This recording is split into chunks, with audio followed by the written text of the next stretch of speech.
দশম শ্ৰেণীৰ ছাত্ৰ ছাত্ৰীসকল, তোমালোকক মই আজি অৰুণিমা সিনহা পাঠটিৰ প্ৰশ্নোত্তৰসমূহ দিবলৈ লৈছোঁ। পাঠটি কোনে লিখিছিলে বাৰু? পাঠটি লিখিছিলে জয়শ্ৰী গোস্বামী মহন্ত বাইদেৱে। এতিয়া আহাচোন প্ৰশ্নোত্তৰসমূহলৈ যাওঁ। 1 নম্বৰ চমুকৈ উত্তৰ দিয়া। অৰুণিমা সিনহাৰ কোনবিধ খেলত বিশেষ দক্ষতা আছিল? উত্তৰ, অৰুণিমা সিনহাৰ ভলীবল খেলত বিশেষ দক্ষতা আছিল। 2 নম্বৰ, অৰুণিমা সিনহাৰ ঘৰ ক'ত? উত্তৰ, অৰুণিমা সিনহাৰ ঘৰ উত্তৰ প্ৰদেশত। গ, হস্পিটেলত থাকোঁতে অৰুণিমাৰ মনত কি সপোনে তীব্ৰ ৰূপ লৈছিল? উত্তৰ, হস্পিটেলত থাকোঁতে অৰুণিমাৰ মনত হিমালয়ৰ শৃংগলৈ উঠাৰ সপোনে তীব্ৰ ৰূপ লৈছিল। ঘ, বিদ্যালয়ৰ পৰা ওলাই গৈ অৰুণিমাই কাক আৰু কিয় লগ ধৰিছিল? উত্তৰ, বিদ্যালয়ৰ পৰা ওলাই গৈ অৰুণিমাই এভাৰেষ্ট বিজয়ী বাসন্তী পালক লগ ধৰিছিল। কিয়নো অৰুণিমাই এভাৰেষ্ট বিজয়ৰ সপোন বাস্তৱত ৰূপায়ণ কৰিবলৈ হ'লে পৰ্বতাৰোহণৰ বাবে প্ৰয়োজনীয় প্ৰশিক্ষণ বাসন্তী পালে দিব পাৰিব বুলি নিশ্চিত হৈছিল। 9 নম্বৰ প্ৰশ্ন, মাউণ্ট এভাৰেষ্টত অৰুণিমাই কেতিয়া আৰোহণ কৰিছিল? তেওঁ তাত কিমান সময় ধৰি আছিল? পিছৰ পেজলৈ গৈছোঁ। উত্তৰ, মাউণ্ট এভাৰেষ্টত অৰুণিমাই 2013 চনৰ 21 মে'ত আৰোহণ কৰিছিল। তেওঁ তাত প্ৰায় 1.5 ঘণ্টা কাল আছিল। 2 নম্বৰ প্ৰশ্ন, অৰুণিমা সিনহাই ৰেলযাত্ৰাৰ সময়ত কি দুৰ্ঘটনাৰ মুখামুখি হ'বলগীয়া হৈছিল? এই দুৰ্ঘটনাত অৰুণিমাই কি হেৰুৱাব লগা হৈছিল? উত্তৰ, অৰুণিমা সিনহা এগৰাকী ৰাষ্ট্ৰীয় পৰ্যায়ৰ ভলীবল খেলুৱৈ। তেওঁ এবাৰ লক্ষ্ণৌৰ পৰা দিল্লী অভিমুখে ৰেলেৰে আহি থাকোঁতে এদল ডকাইতৰ সন্মুখীন হৈছিল। ডকাইতৰ দলটোৱে অৰুণিমাৰ ডিঙিৰ চেইনডাল বিচৰাত তাই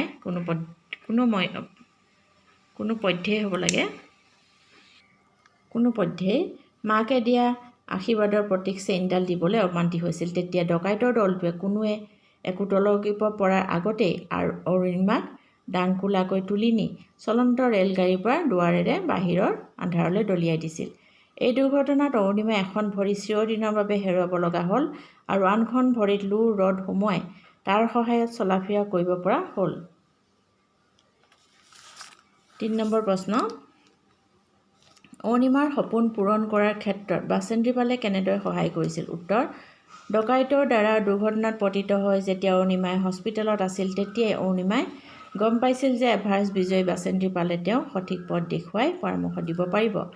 সেয়ে সুস্থ হোৱাৰ 4 মাহৰ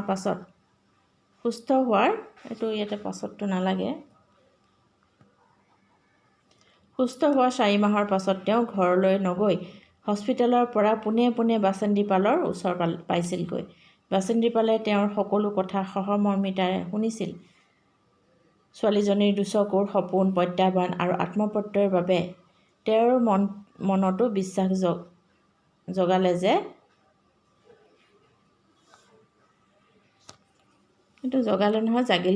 জাগিল যে সঠিক প্ৰশিক্ষণ আৰু সাহস পালে এইগৰাকী ছোৱালীয়ে এদিন নিশ্চয় নিজৰ লক্ষ্যত উপনীত হ'ব পাৰিব। দুচকুত এভাৰেষ্ট বিজয়ৰ সপোন আৰু অন্তৰত প্ৰচণ্ড সাহ আৰু আত্মবিশ্বাস লৈ টাটা ষ্টীল এডভেঞ্চাৰ ফাউণ্ডেশ্যনে চলোৱা অনুশীলন কেম্পত এভাৰেষ্ট বিজয়িনী বাসন্তী পালৰ তত্ত্বাৱধানত অনুশীলন চলিছিল। এবছৰৰ দিন অনুশীলন চলিছিল। এইদৰে অৰুণিমাৰ সপোন পূৰণ কৰাৰ ক্ষেত্ৰত বাসন্তী পালে সহায় কৰিছিল। 4 নম্বৰ প্ৰশ্ন, এভাৰেষ্ট বিজয়ৰ সপোন দিঠকত পৰিণত কৰিবলৈ অৰুণিমাই কেনেদৰে অনুশীলন কৰিছিল? উত্তৰ, দুচকুত এভাৰেষ্ট বিজয়ৰ সপোন আৰু অন্তৰত প্ৰচণ্ড সাহ আৰু আত্মবিশ্বাসে অৰুণিমাৰ লক্ষ্যত বিচলিত কৰিব পৰা নাছিল।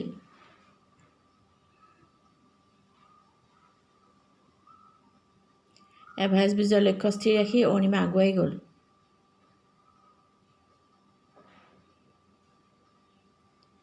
এখন কৃত্ৰিম ভৰি আৰু আনখন লোৰ ৰডৰ সহায়ত চলাফিৰা কৰা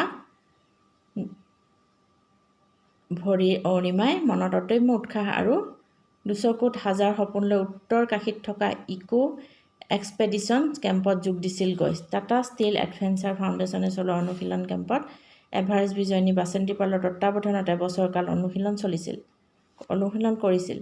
শাৰীৰিক মানসিক দৃঢ়তা আৰু অধ্যৱসায়েৰে অৰুণিমাই ভৰিখন হেৰুওৱা দুৰ্ভাগ্যক সৌভাগ্যলৈ ৰূপান্তৰিত কৰাৰ প্ৰতিজ্ঞা সফল কৰিবলৈ উঠি পৰি লাগিছিল।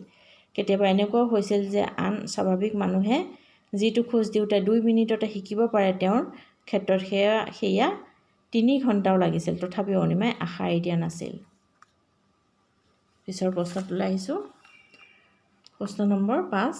অৰুণিমা সিনহাই কিয় লাডাখত থকা মাউণ্ট চামছেৰ কাংৰীৰ অভিযান সম্পূৰ্ণ কৰিব নোৱাৰিলে? উত্তৰ: লাডাখত থকা মাউণ্ট চামছেৰ কাংৰীৰ উচ্চতম শিখৰৰ উচ্চতা আছিল 21,798 ফুট। এবছৰ কাল কঠোৰ অনুশীলন কৰি অৰুণিমাই ইয়াৰ 21,108 ফুট উচ্চতালৈ আৰোহণ কৰিবলৈ সক্ষম হৈছিল। কিন্তু সেই সময়ত বতৰ অত্যন্ত প্ৰতিকূল হোৱাৰ বাবে আৰু আগুৱাব নোৱাৰিলে। শিখৰলৈ মাত্ৰ 690 ফুট অতিক্ৰম কৰিবলৈ বাকী থাকোঁতে এনে প্ৰতিকূল বতৰত অভিযান চলোৱা অসম্ভৱ হৈ পৰাত তেওঁলোকে অভিযান সামৰি তললৈ নামি আহিবলগীয়া হ'ল। 6 নম্বৰ প্ৰশ্ন। অৰুণিমা সিনহাৰ এভাৰেষ্ট অভিযানৰ বৰ্ণনা দিয়া।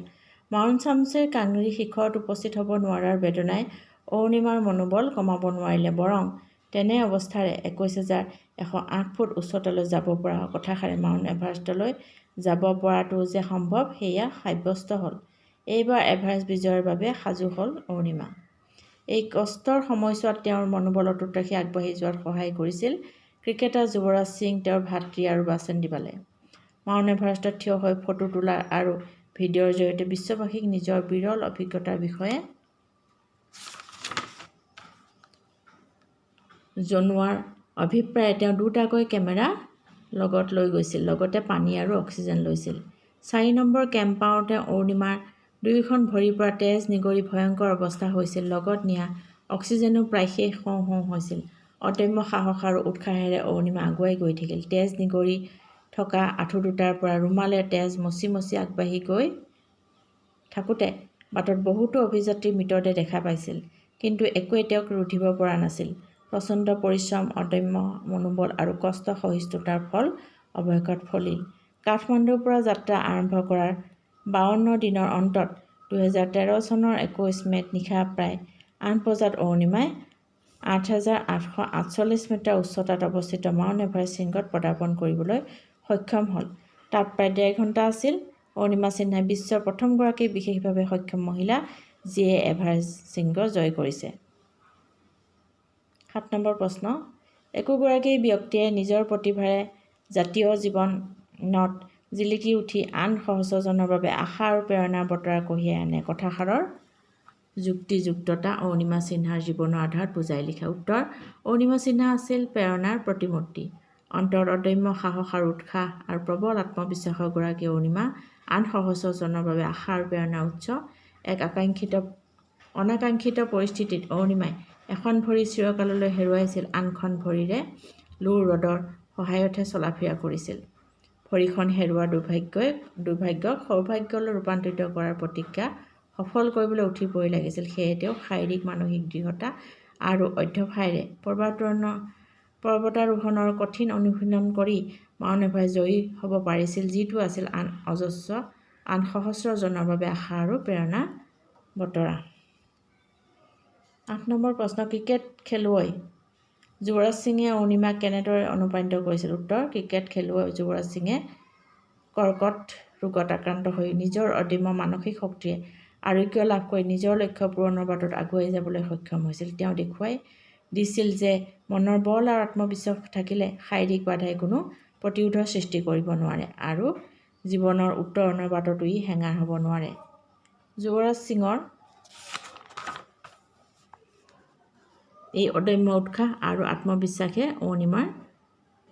অৰুণিমা সিনহাক গভীৰভাৱে অনুপ্ৰাণিত কৰিছিল। এইখিনি আছিল আজিৰ প্ৰশ্নোত্তৰসমূহ। তোমালোকে নিশ্চয় উপকৃত হৈছা বুলি ভাবিছোঁ মই, আৰু পৰৱৰ্তী পাঠৰ প্ৰশ্নোত্তৰসমূহ পৰৱৰ্তী ভিডিঅ'ত দি থাকিম। ধন্যবাদ।